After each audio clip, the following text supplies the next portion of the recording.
أعوذ بالله من الشيطان الرجيم بسم الله الرحمن الرحيم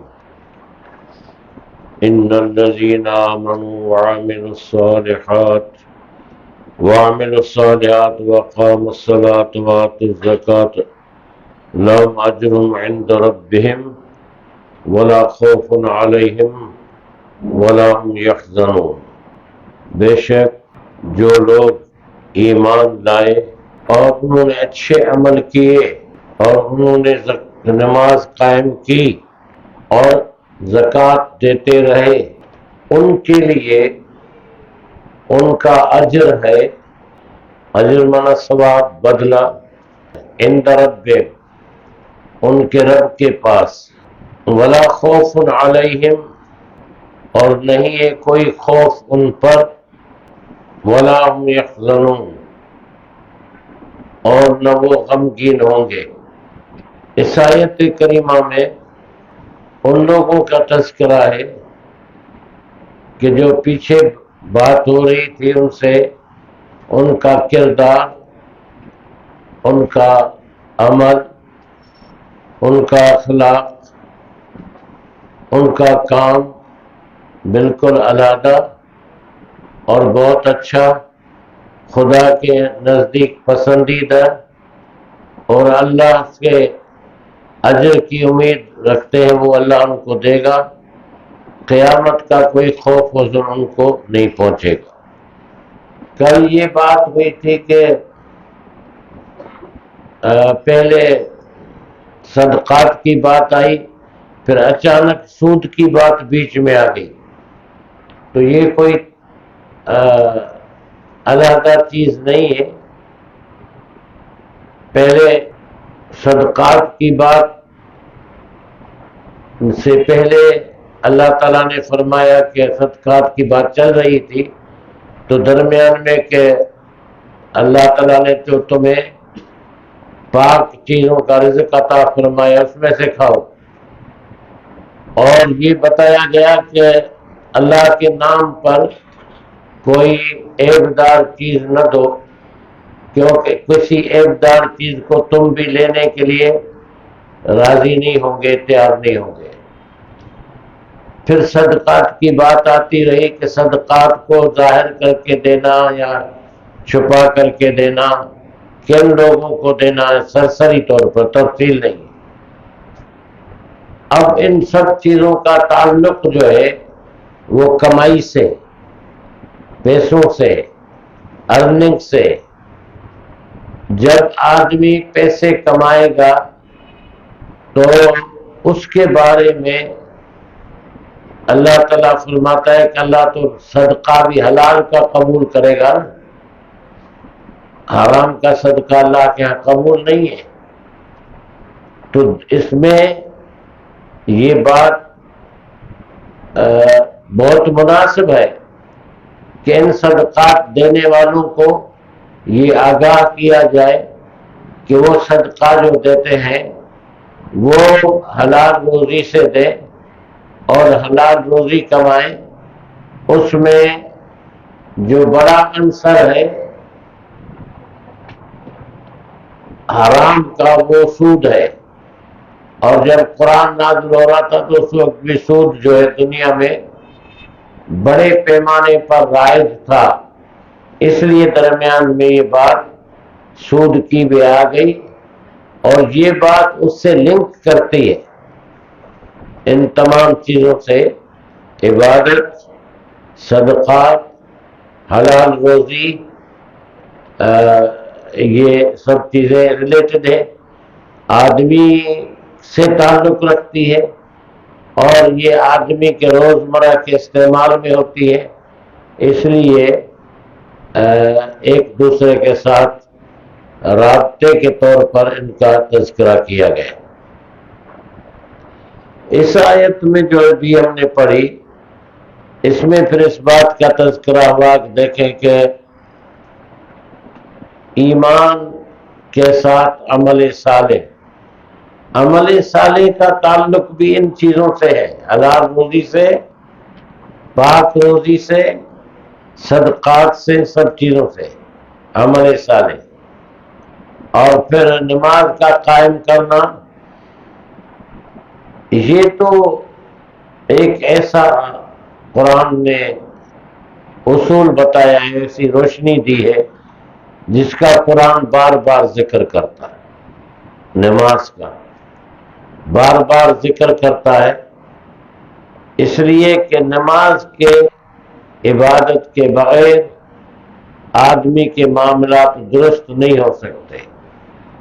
یہ تو نہیں کہہ سکتے کہ آپ نماز پڑھیں اور کمائیں نہیں، کوشش نہ کریں تو آپ مصلی کے نیچے سے روزانہ جو ہے وہ 5,000 آپ کو مل جائیں گے۔ یہ نہیں نماز کا مقصد۔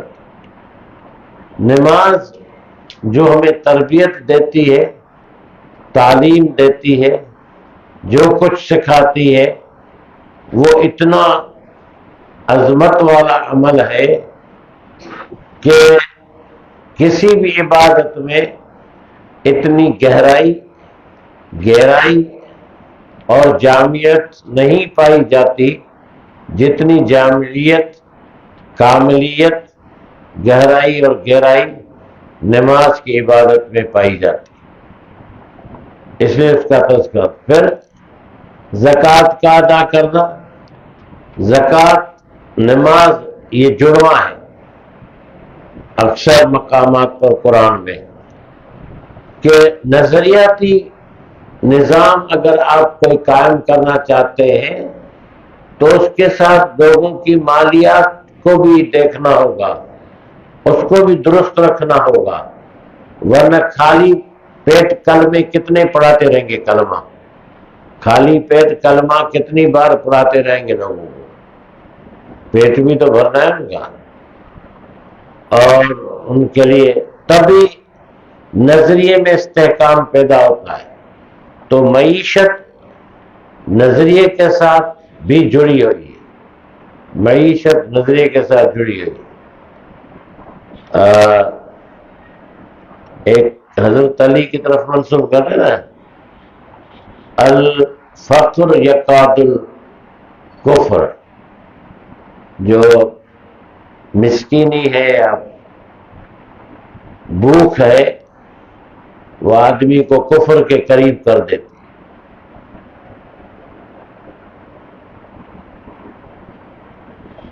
یا ایھا الذین آمنوا اتقوا اللہ وذروا ما بقی من الربا ان کنتم مؤمنین، اے ایمان والو تم اللہ سے ڈرو اور چھوڑ دو جو باقی ہے سود، اگر تم مومن ہو۔ یہ بتایا گیا ہے کہ پہلے جو تم نے دیا ہوا ہے سود پر معاملہ، تو اس کو اب سود کو چھوڑ دو۔ اب مومن مسلمان ہونے کے بعد، احکامات آنے کے بعد اس کو چھوڑ دو۔ فَإِن لَّمْ تَفْعَلُوا فَأَذِنُوا بِحَرْبٍ مِّنَ اللَّهِ وَرَسُولِهِ وَإِن تُبْتُمْ فَلَكُمْ رُءُوسُ أَمْوَالِكُمْ لَا تَظْلِمُونَ وَلَا تُظْلَمُونَ۔ پھر اگر تم نے ایسا نہیں کیا تو تیار ہو جاؤ جنگ کرنے کے لیے اللہ کی طرف سے اور اس کے رسول کی طرف سے۔ وَإِن تُبْتُمْ فَلَكُمْ رُءُوسُ أَمْوَالِكُمْ، اور اگر تم توبہ کر لو تو تمہارے لیے ہے اصل مال، نہ تم کسی پر ظلم کرو اور نہ تم پر کوئی ظلم کیا جائے۔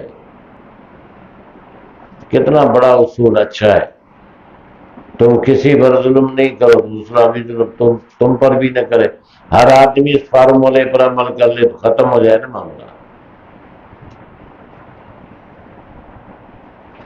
اب اس میں بتایا گیا ہے، اللہ تعالیٰ نے آیت میں بتایا کہ اگر تم سود سے باز نہیں آتے تو پھر اللہ اور رسول سے جنگ کرنے کے لیے تیار ہو۔ یہ بڑی تنبیہ ہے، بڑی، سب سے بڑی ہے تنبیہ۔ پھر اگر تم توبہ کر لو اب ہم سود نہیں لیں گے تو جو اصل کیپیٹل ہے رؤوس اموالکم، جو اصل کیپیٹل ہے تمہارا لگا ہوا وہ تم لے سکتے، وہ تمہارا۔ وَإِنْ كَانَ ذُو عُسْرَةٍ فَنَظِرَةٌ إِلَىٰ مَيْسَرَةٍ وَأَنْ تَصَدَّقُوا خَيْرٌ لَكُمْ إِن كُنتُمْ تَعْلَمُونَ۔ اگر وہ مقروض کس کو کہتے ہیں؟ ایک ہوتا ہے قرض خواہ، قرض خواہ مانا قرض طلب کرنے والا، دینے والا، حاصل کرنے والا، اور ایک ہوتا ہے مقروض یعنی جس پر قرض ہے، قرض دار اس کو کہتے ہیں۔ اللہ فرماتا ہے کہ اگر مقروض جو ہے جس پر تمہارا قرض ہے وہ تنگ دست ہے تو اسے مہلت دینی ہے آسانی تک، مہلت ہے نظرت، اور اگر تم صدقہ کر دو تو تمہارے لیے بہتر ہے۔ ان کنتم تعلمون، اگر تم جانتے ہو۔ اس میں بھی ایک رعایت دی گئی ہے کہ اللہ نے کہا کہ فرمایا کہ جو تمہارا مقروض ہے وہ اگر تنگ دست ہے، اس کے پاس ابھی کچھ نہیں ہے، تو اس کو کچھ مہلت دے دو، مہلت دے دو، اور تم سمجھتے ہو کہ اس کے کبھی ہوگا بھی نہیں، دے نہیں سکے گا، بہت مجبور ہے، تو تم اپنا قرض معاف کر دو، اس کو صدقہ کر دو، یہ تمہارے حق میں بہتر ہے۔ وَاتَّقُوا يَوْمًا تُرْجَعُونَ فِيهِ إِلَى اللَّهِ ثُمَّ تُوَفَّىٰ كُلُّ نَفْسٍ مَّا كَسَبَتْ وَهُمْ لَا يُظْلَمُونَ، اور تم ڈرو اس دن سے جس میں تم لوٹائے جاؤ گے، یہ قیامت کا دن ہی ہے۔ کس کی طرف لوٹائے جاؤ گے؟ اِلَى اللَّهِ، اللہ کی طرف، ثم پھر پورا بدلہ دیا جائے گا ہر جان کو جو اس نے کمایا، اور وہ ظلم نہیں کیے جائیں گے۔ اوپر والے کے مناسبت سے کہا گیا کہ اس دن سے ڈرو جس میں تم اللہ کے پاس آؤ گے اور تمہیں پورا بدلہ دیا جائے گا ہر نفس کو وہاں، جو اس نے کمایا ہوگا اچھا یا برا، لیکن تم پر ظلم نہیں کیا جائے گا۔ صدق اللہ العلی العظیم۔ ایک سوال تھا، اس میں آپ نے بتایا کہ اگر جو بندہ آپ کا مقبول ہو اس کو اب نہیں دے سکتا تو اس کو معاف کر دو، لیکن ہم نے اس کو معاف کر دیا، لیکن ہم اس کو دیکھ رہے ہیں کہ وہ اپنے چادر سے زیادہ پاؤں پھیلا رہا ہے، ادھر ادھر خرچ کر رہا ہے، لیکن ہمارے پیسے نہیں دے رہا، تو اس صورت میں اس کو معاف کرنا صحیح؟ نہیں، معاف کرنے کی کنڈیشن تو وہ آپ پہلے قرآن نے بتائی نا کہ پہلے مہلت دو اس کو، پھر بھی اس کے پاس کچھ نہیں ہے تو پھر معاف کر دو۔ الحمدللہ رب العالمین، والصلاۃ والسلام اللہم ارحمنا وانصرنا وعافنا واہدنا وارزقنا واحفظنا واشفنا ربنا انک